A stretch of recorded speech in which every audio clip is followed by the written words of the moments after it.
The U.S. Supreme Court made a landmark ruling today protecting LGBTQ people from job discrimination. On a 6-3 vote, the court ruled the Civil Rights Act covers gay and transgender people.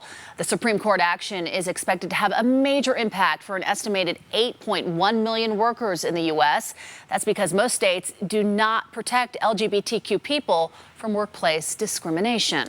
The decision came as a surprise to many in Utah, including legal scholars and activists. Fox 13's Max Roth joins us now with a look. Max. Yeah, it was really extraordinary, a 6-3 decision from what is now a very conservative court. Now, Utah has had protections like this for about 5 years, but we have viewers in neighboring states, Idaho, Wyoming.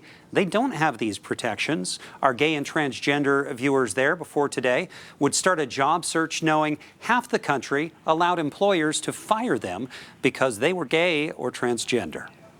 It's an incredible moment. On Sunday, this was the map for gay or transgender Americans in the workforce. If you want to move to Idaho or Montana or even Arizona, then you lose those protections. On Monday morning, the Supreme Court colored in the map. Workplace discrimination against LGBT Americans outlawed nationwide. It sends a message to all of us that we belong, that we are Americans. This is really one of the biggest victories for the LGBT movement in its history. University of Utah law professor Clifford Roski says the 6-3 decision surprised him. I think a lot of people are surprised by the votes from Justice Gorsuch and Chief Justice Roberts. President Trump's first high court appointee, Justice Neil Gorsuch, wrote the text saying it is impossible to discriminate against a person for being homosexual or transgender without discriminating against that individual based on sex. If you're going to fire a man because he's attracted to men, that's because of his sex. If you were a woman, you wouldn't fire him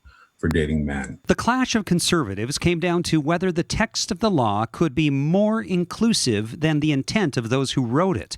To Gorsuch, the text says sex can't be a reason for discrimination, and the people in the cases before him would have kept their jobs but for their sex. Justice Samuel Alito wrote in dissent that the author's intent is critical, saying discrimination because of sex was not understood as having anything to do with discrimination because of sexual orientation or transgender status. So I have a picture here. This is Amy Stevens. She is the transgender funeral director. She was fired after deciding to work as a woman. The Supreme Court gave her this victory on June 15th today, but she died last month. She died on May 12th, and her family kept the case going. Now, one of the men in this case, there were two of them who were fired because they were gay. Well, he also died before this court victory. Live in the newsroom, Max Roth, Fox 13 News, Utah.